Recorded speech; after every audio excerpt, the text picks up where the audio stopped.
एक शाम की बात है। ठंडी के मौसम में मैं अपने घर पर रजाई में दुबका हुआ था। इतने में ही मेरे फोन की रिंग बजने लगी।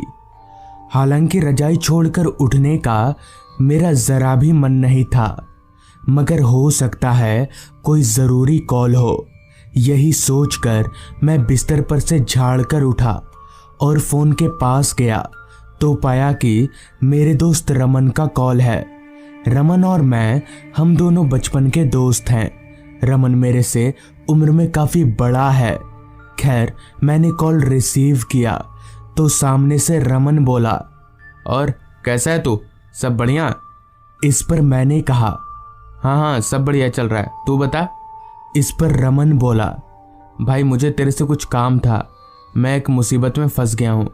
दरअसल मेरी माँ को दिल का दौरा पड़ा था। उन्हें मैंने हॉस्पिटल में एडमिट किया था और तू तो जानता है मेरी नाइट ड्यूटी है। बस तू एक रात के लिए मेरी ड्यूटी करेगा। रात भर माँ के पास मैं रुक जाऊँगा। चूंकि रमन मेरा काफ़ी अच्छा दोस्त था और फिलहाल मुसीबत में था, इसलिए मैं उसे ना नहीं बोल पाया। मेरे से हाँ का जवाब सुनते ही रमन ने शुक्रिया बोलकर फ़ोन रख दिया। मैंने दोस्ती के नाते रमन को हाँ बोल तो दिया था, मगर कहीं ना कहीं मुझे घबराहट भी हो रही थी, क्योंकि रमन का काम ही कुछ ऐसा था। दरअसल रमन तब एक मुर्दा घर में पहरेदारी का काम किया करता था।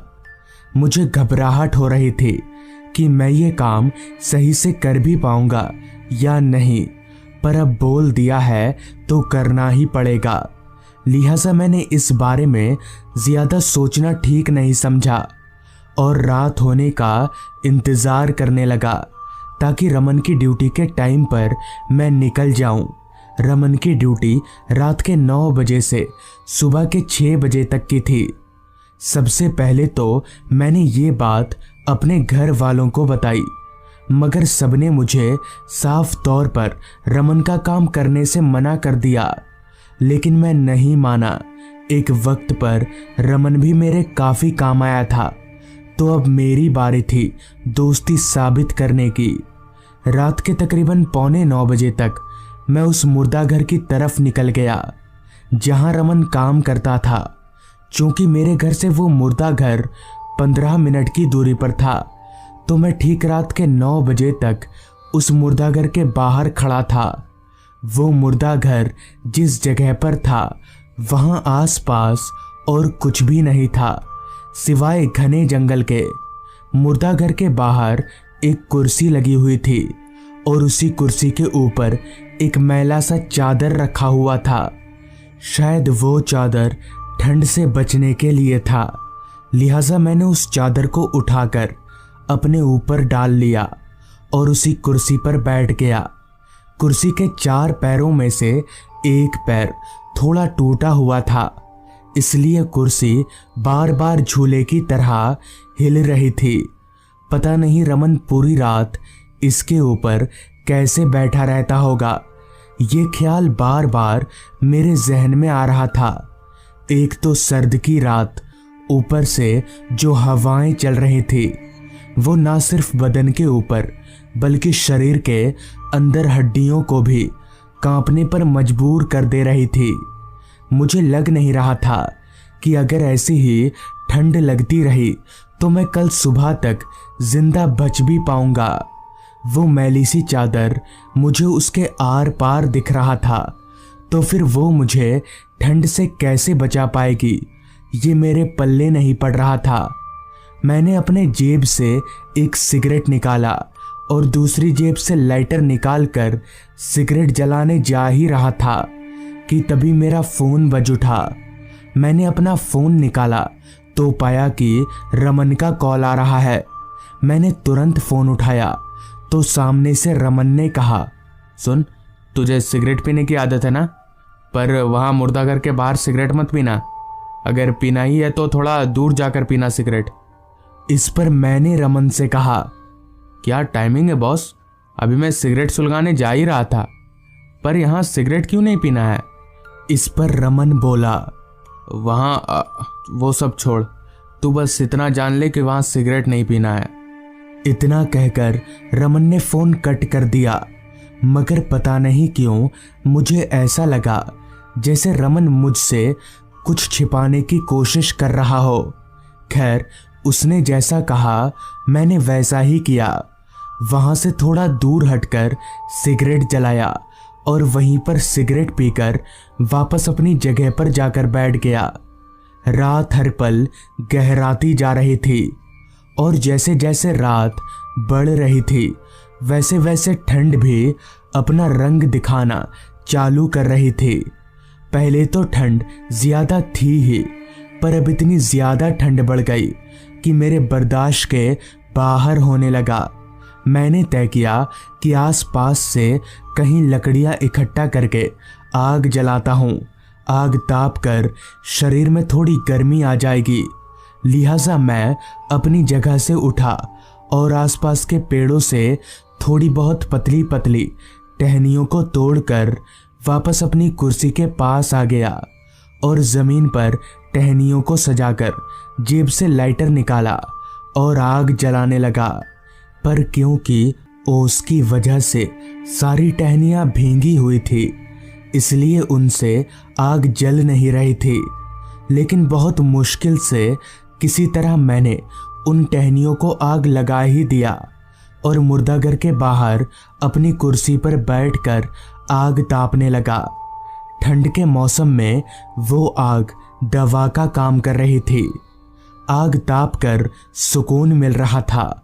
मैंने मन ही मन ये सोच लिया था कि आज तो मैंने रमन का काम कर दिया, मगर कल से मैं नहीं करूँगा और किसी न किसी बहाने से उसे मना कर दूंगा। अभी मैं ये सब सोच ही रहा था कि तभी ठीक मेरे पीछे से एक आवाज आई, आग बुझाओ जल्दी, हमें तकलीफ हो रही है। मैंने तुरंत पीछे पलटकर देखा, मगर पीछे मुर्दाघर के अलावा दूर दूर तक कोई नहीं था, ना तो कोई इंसान और ना ही कोई जानवर। तो फिर आवाज किसने दी होगी, मुझे समझ में नहीं आ रहा था। लिहाजा मैं अपनी जगह से उठा और मुर्दाघर के दोनों बगल झांकने लगा। कहीं कोई है तो नहीं, मगर वहां सच में कोई नहीं था। मुझे काफी हैरानी हुई, मगर फिर मैंने सोचा हो सकता है शायद ये मेरा वहम होगा। इतना सोचकर मैं वापस अपनी जगह पर आकर बैठ गया और आग तापने लगा। अभी मैं आग ताप ही रहा था, तभी पीछे से किसी ने मेरे कंधे पर हाथ रख दिया। कंधे पर हाथ महसूस होते ही मैं तुरंत पीछे पलटा तो पाया कि ठीक मेरे पीछे एक आदमी खड़ा है। लेकिन अजीब बात तो ये थी कि वो आदमी यहाँ आया कहाँ से, क्योंकि वहाँ आसपास उस मुर्दाघर के अलावा दूसरा कोई घर नहीं था। अगर था तो सिर्फ घना जंगल। तो ऐसे में ये आदमी कहाँ से आ गया? अभी मैं ये सोच ही रहा था कि तभी उस आदमी ने कहा, यहाँ पर आंख क्यों जलाया तुमने? तुम नहीं जानते हमें तकलीफ होती है। इस पर मैंने कहा, तकलीफ? पर आपको क्या तकलीफ होती है और आप रहते कहाँ हैं? तो इस पर उस आदमी ने कहा, ये मुर्दाघर, यही तो मेरा घर है। इतना कहकर वो आदमी मुर्दाघर की तरफ जाने लगा और मुर्दाघर के दरवाजे पर जाकर एक दफा मेरी ओर देखते हुए मुर्दाघर के अंदर घुस गया। मेरा रोम रोम कांप उठा, क्योंकि जिस दरवाजे से होकर वो आदमी घर के अंदर गया था उस दरवाजे पर तो ताला लगा हुआ था, जिसकी चाबी मेरे पास थी। वो आदमी दरवाजे के आर पार होकर मुर्दाघर के अंदर चला गया। मगर यह कैसे हो सकता है? कोई आदमी दरवाजे के आर पार कैसे जा सकता है? मुझे समझ आ गया था कि मेरा यहाँ रुकना कतई ठीक नहीं होगा, जिस वजह से मैं भागते हुए सीधे अपने घर पहुंचा और सुबह होते ही घर से बाहर निकला। बाद में जब मैंने इस बात का जिक्र रमन से किया तो उसने कहा, मैंने तुझे वहां सिगरेट पीने से इसलिए मना किया था क्योंकि उन मुर्दों को आग बिल्कुल पसंद नहीं है। पर मुझे ये नहीं पता था कि तू आग जलाएगा, वरना मैं इसके लिए भी तुझे मना कर देता। उस दिन के बाद से मैं कभी भी उस मुर्दाघर के पास नहीं गया। तो दोस्तों, ये थी आज की कहानी। मेरे मामा जी बहुत ही गुस्सैल किस्म के आदमी थे। अगर घर पर किसी से भी थोड़ी कहा सुनी हो जाती तो घर छोड़ने के लिए उनका एक पैर हमेशा उठा हुआ ही रहता था। उस शाम भी जब मामी जी और मामा जी के बीच किसी बात को लेकर अनबन हो गई तो मामा जी ने अपना बैटरी टॉर्च लिया और चल पड़े। गुस्से से लाल हो चुके मामा जी बस अपनी ही धुन में चले जा रहे थे। कहाँ रुकना है और कहाँ नहीं, उन्हें कुछ भी मालूम नहीं था। अब चलते चलते तकरीबन 20-25 मिनट बीत चुके थे और मामा जी घर से काफ़ी दूर निकल आए थे। गांव के कच्चे रास्ते पर चलते हुए जब मामा जी के पैर दुखने लगे तो वो रास्ते के किनारे पर बैठ गए। अब लगभग अंधेरा हो चुका था, जिस वजह से थोड़ी देर पहले तक जो रास्ता सूरज की रोशनी में चमक रहा था, अब वही रास्ता अंधेरे में डूब चुका था। अंधेरा इस कदर छा चुका था कि टॉर्च की रोशनी के अलावा कुछ भी देख पाना मुमकिन नहीं था।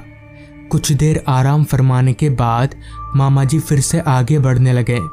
अब रात काफ़ी हो गई थी और उन दिनों हमारे गांव में जंगली जानवरों का भी खतरा काफ़ी बढ़ा हुआ था। मगर मामा जी इन सब बातों को नज़रअंदाज करके आगे बढ़े जा रहे थे। अभी मामा जी आगे बढ़ ही रहे थे कि तभी उन्हें सामने की ओर 3-4 टिमटिमाती बत्तियां जलती दिखीं। जब मामा जी ने अपनी टॉर्च की लाइट उन बत्तियों पर डाला तो पाया कि ठीक उनके सामने कुछ दूरी पर 3-4 बच्चे खड़े हैं और वो लाल टिमटिमाती रोशनी कहीं और से नहीं बल्कि उन सभी बच्चों की आंखों से आ रही थी। मगर ऐसा कैसे हो सकता है? किसी भी जिंदा इंसान की आंखें लाल कैसे चमक सकती है? और तो और इतनी रात गए 3-4 बच्चे इस सुनसान रास्ते पर आए तो आए कहाँ से? अभी मामा जी ये सोच ही रहे थे कि तभी मामा जी की नज़र उन सभी बच्चों के पैरों पर गई तो उनके पैरों को देखकर मामा जी का पूरा शरीर कांपने लगा, क्योंकि उन सभी बच्चों के पैर उल्टे थे। ये देखकर मामा जी समझ गए कि ये कोई साधारण बच्चे नहीं बल्कि भूत है। अब मामा जी के हाथ पैर फूलने लगे थे। उन्हें समझ नहीं आ रहा था कि अब क्या करें। देखते ही देखते वो 3-4 बच्चे मामा जी की तरफ आगे बढ़ने लगे। अब मामा जी का सारा खून सूखने सा लगा था। उन्हें लगने लगा था कि अब वो उन सभी भूतों के हाथों मारे जाएंगे कि तभी मामा जी ने हिम्मत जुटाया और वहां से अलग एक पतले रास्ते की ओर दौड़ लगा दी। दौड़ते दौड़ते जब एक बार मामा जी पीछे मुड़कर उन सभी भूतों की ओर देखा तो वो सभी भूत ना जाने क्यों जोर जोर से हंसे जा रहे थे। मामा जी को कुछ समझ नहीं आ रहा था कि आखिर उनके साथ हो क्या रहा है, मगर उनको इतना ज़रूर पता था कि अगर वो रुके तो उनकी मौत पक्की है।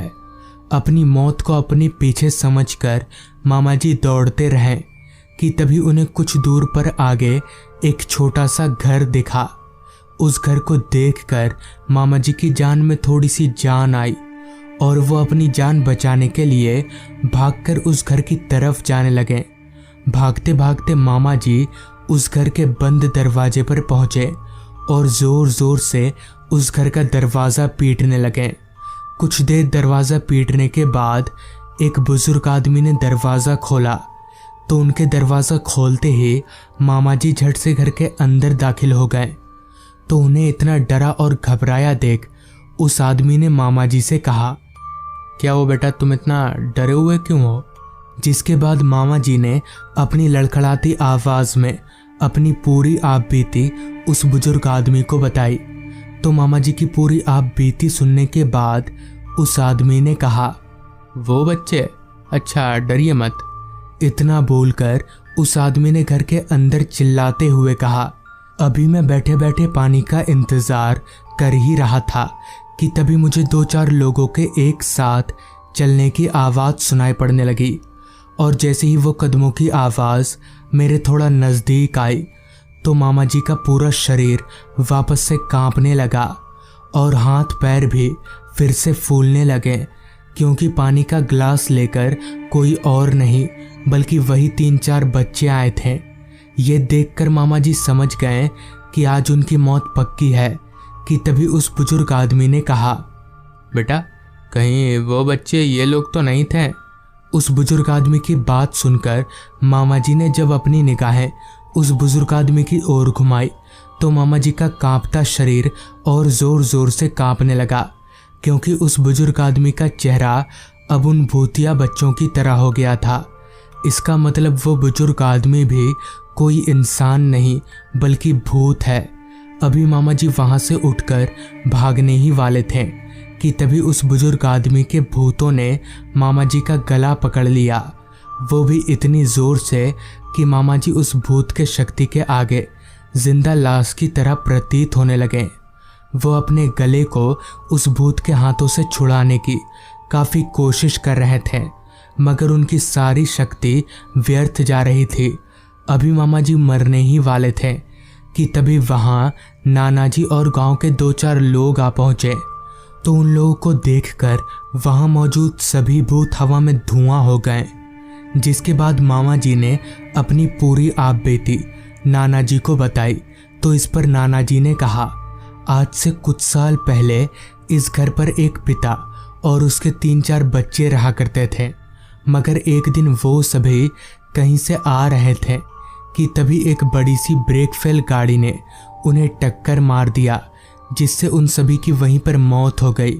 तब से उनकी आत्मा हर रोज़ भटकती रहती है।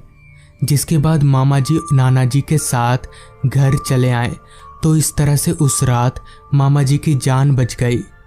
अभी मैंने अपने मामा जी की पूरी कहानी अपने दोस्तों को बताई ही थी कि तभी मेरे एक दोस्त गौतम ने कहा, अरे अमित, मेरे चाचा जी के साथ भी एक ऐसी घटना घटी थी। इससे पहले कि गौतम कुछ बोले, दूसरे दोस्त ने हल्की दबी हुई आवाज में कहा, बताना क्या हुआ था तेरे चाचा जी के साथ। जिसके बाद गौतम ने बताना शुरू किया। आज से करीबन 12 साल पहले मेरे चाचा जी ने गांव के बाहर एक दुकान में बतौर स्टाफ का नया नया काम पकड़ा था। उनकी ड्यूटी सुबह 9 बजे से रात के 8 बजे तक की होती थी। उस समय हमारे गांव में बिजली की कोई सुविधा नहीं हुआ करती थी, जिस कारण लोग रात के वक्त टॉर्च का सहारा लेकर इधर उधर जाया करते थे। अमूमन उस समय लोग रात के वक्त ज़्यादातर घर से बाहर नहीं निकला करते थे। ऐसे ही एक रात चाचा जी की काम से छुट्टी हुई, मगर उस दिन शाम से ही काफ़ी तेज बारिश हो रही थी। चाचा जी उस दिन अपने साथ छाता ले जाना भूल गए थे, तो छुट्टी हो जाने के बाद वो दुकान के शेड के नीचे जाकर खड़े हो गए और बारिश के रुकने का इंतज़ार करने लगे, मगर बारिश थी जो रुकने का नाम ही नहीं ले रही थी। धीरे धीरे रात भी बढ़ती जा रही थी। इस पर चाचा जी ने अपने मन ही मन में कहा, और 10 से 15 मिनट देखता हूँ, वरना भीगता हुआ घर चला जाऊँगा। और ऐसा ही हुआ। 10 से 15 मिनट इंतज़ार करने के बावजूद भी बारिश नहीं रुकी, तो चाचा जी भीगते हुए घर की तरफ आगे बढ़ने लगे।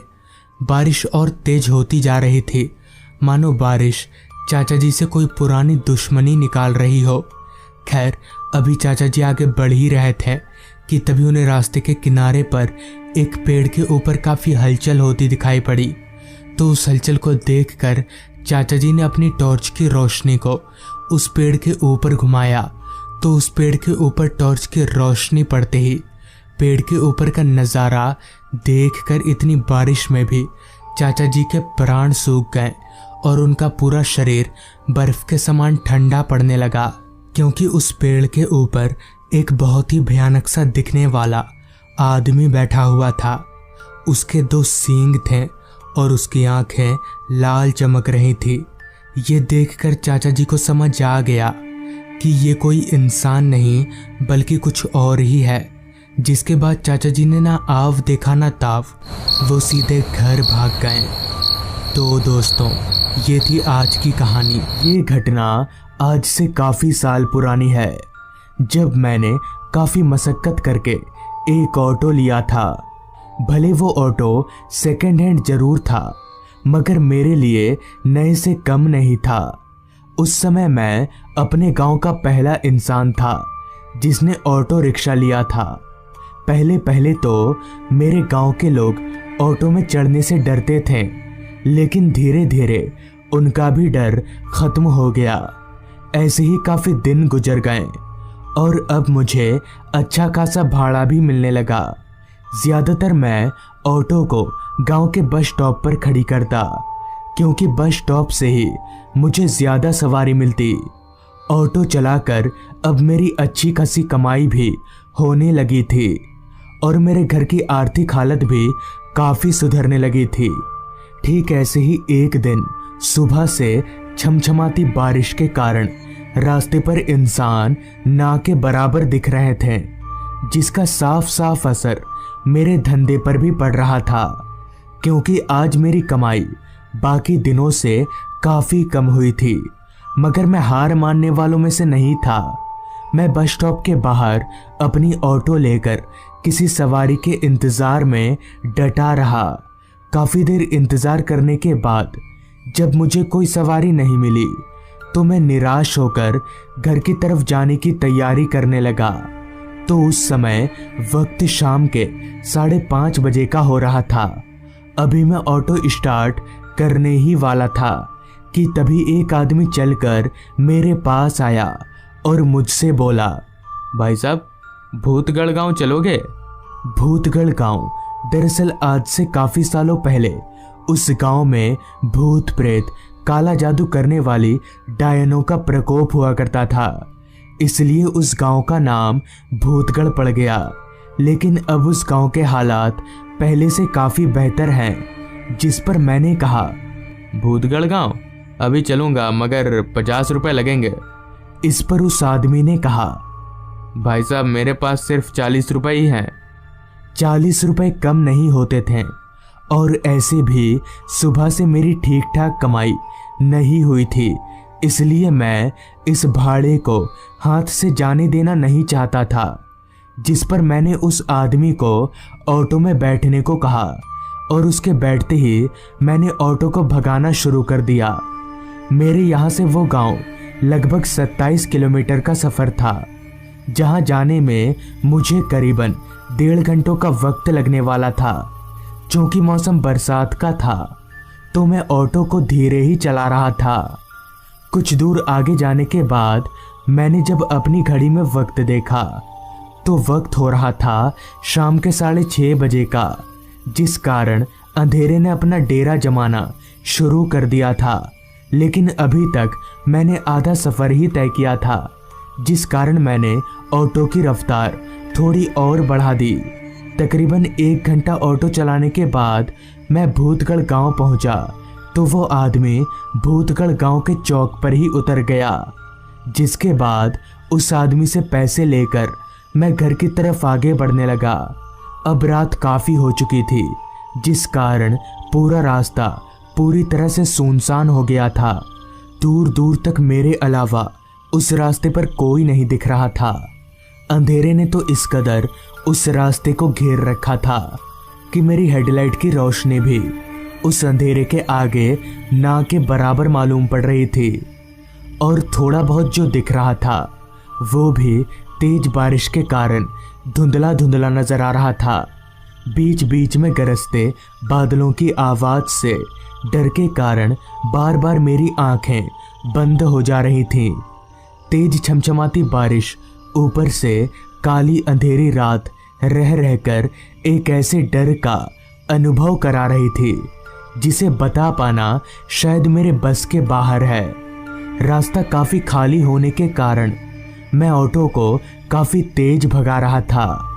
कुछ दूर ऑटो चलाने के बाद मैं भूतगढ़ गांव के रास्ते से अलग एक और भी ज़्यादा वीरान रास्ते पर आ गया, जिसके दोनों ओर बस जंगल ही जंगल था।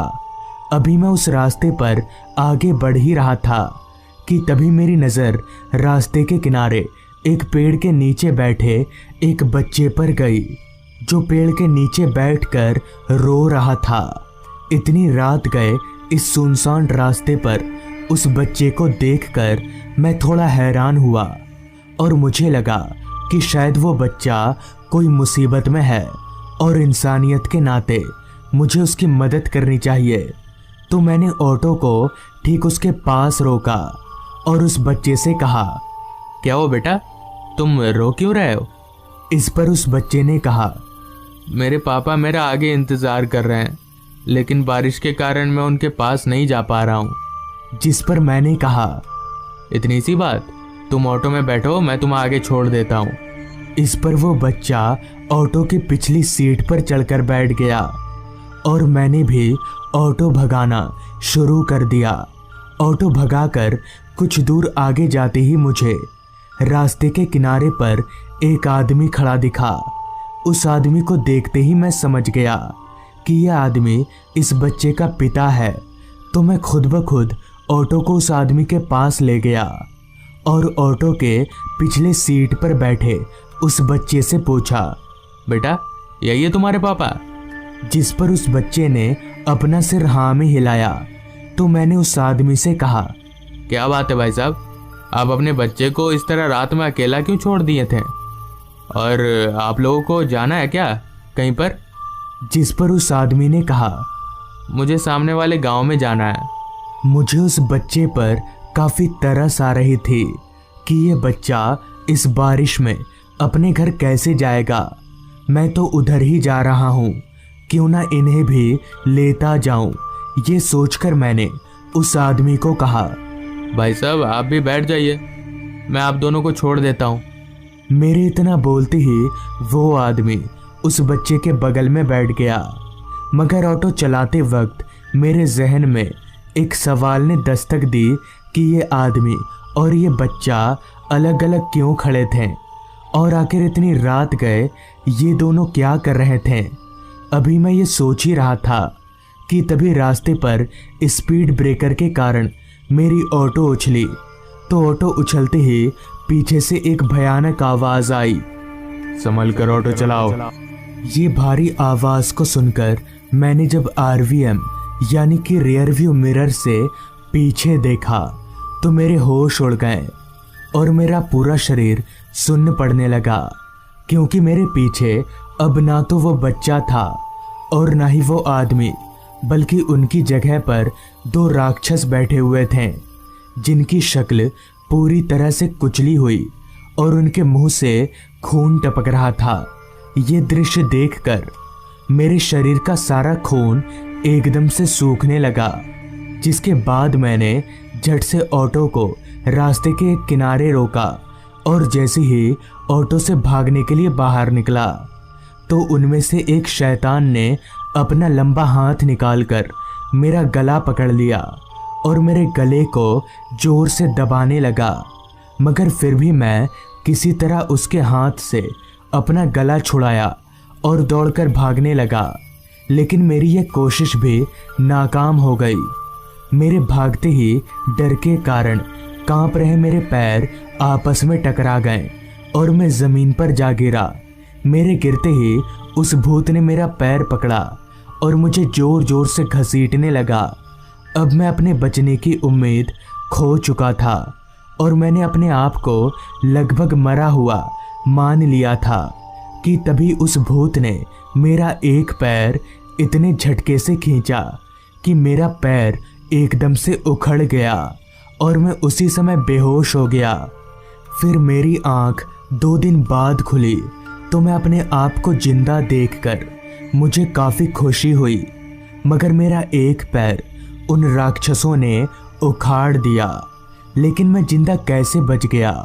पूछने पर पता चला 2-3 लोग उसी रास्ते से गुजर रहे थे, तो उन्होंने देखा कि 2 राक्षस मेरे पैर को कच्चा चबा रहे थे। किसी तरह उन्होंने उन दोनों राक्षसों को भगाया और मुझे लेकर हॉस्पिटल पहुँचे। फिर उन राक्षसों के बारे में पूछने पर मुझे पता चला कि आज से कई साल पहले दो भाई रात के वक्त उस रास्ते से गुजर रहे थे। तभी एक ट्रक उनको कुचलती हुई चली गई। तब से उनकी आत्मा उसी रास्ते पर भटकती है और अकेले पाकर लोगों को मार डालती है।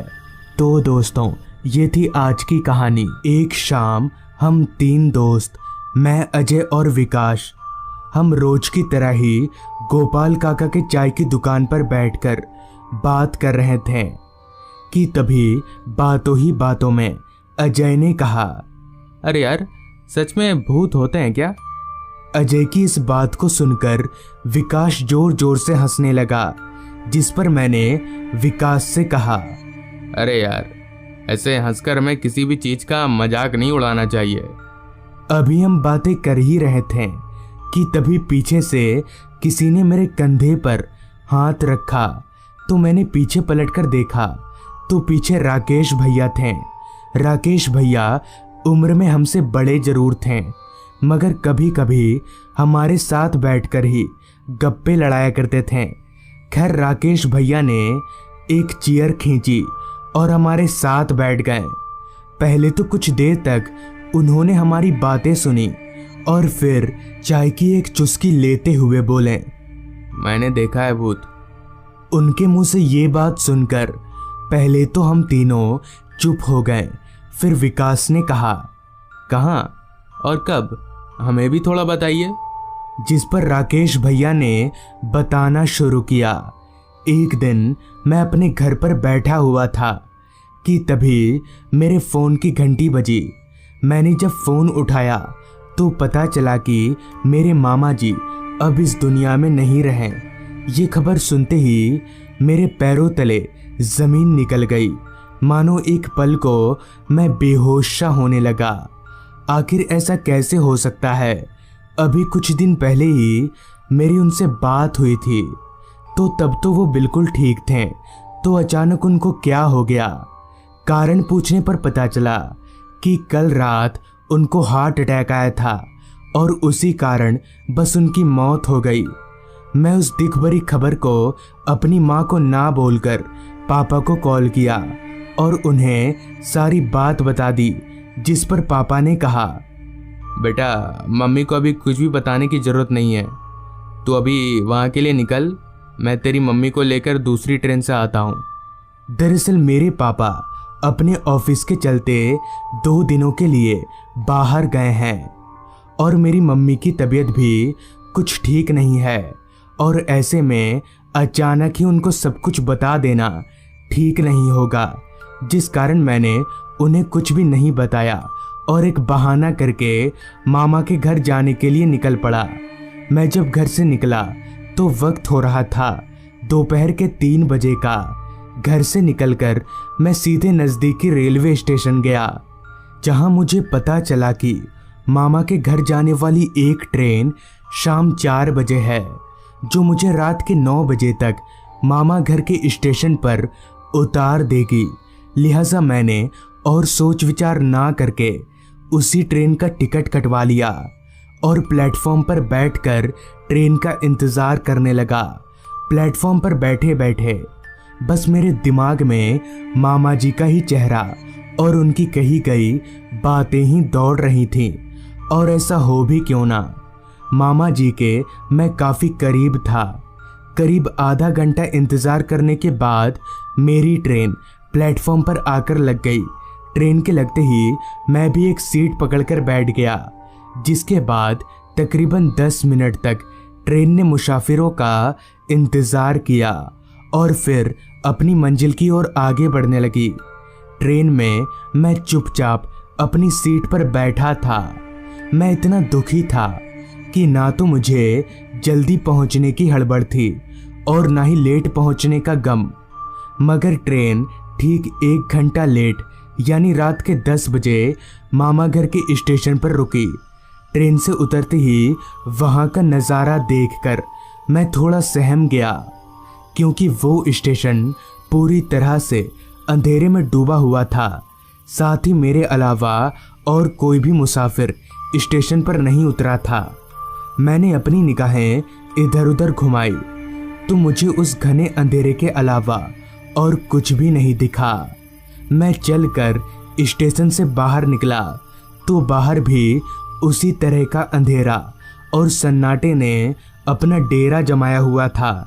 जिसके बाद मैंने अपने मन को समझाते हुए कहा, ऐसा हो भी क्यों ना, आखिरकार ये तो एक गांव का ही इलाका है और मैं पहली बार रात वाली ट्रेन से आया हूँ, इसलिए मुझे ऐसा लग रहा होगा। स्टेशन से मामा जी का घर करीब 7 किलोमीटर दूर है, तो मुझे वहां पहुंचने के लिए हर बार की तरह ही इस बार भी किसी सवारी की जरूरत पड़ने वाली थी।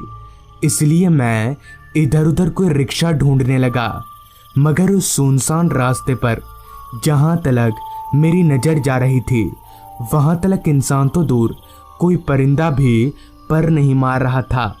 उस सुनसान रास्ते को देखते ही मैं समझ गया कि मुझे कोई सवारी मिलने से रही, इसलिए मैं पैदल ही घर की तरफ आगे बढ़ने लगा। पूरे रास्ते पर रोशनी का एकमात्र जरिया चांद से आ रही धुंधली रोशनी थी, जिसके सहारे मैं आगे बढ़े जा रहा था। दूर दूर तक सन्नाटा इस कदर छाया हुआ था कि मेरे चलने की आवाज़ मुझे साफ साफ सुनाई पड़ रही थी। अभी मैं कुछ दूर बढ़ा ही था कि तभी मुझे रास्ते के किनारे 3 लड़के बैठकर रोते हुए दिखे।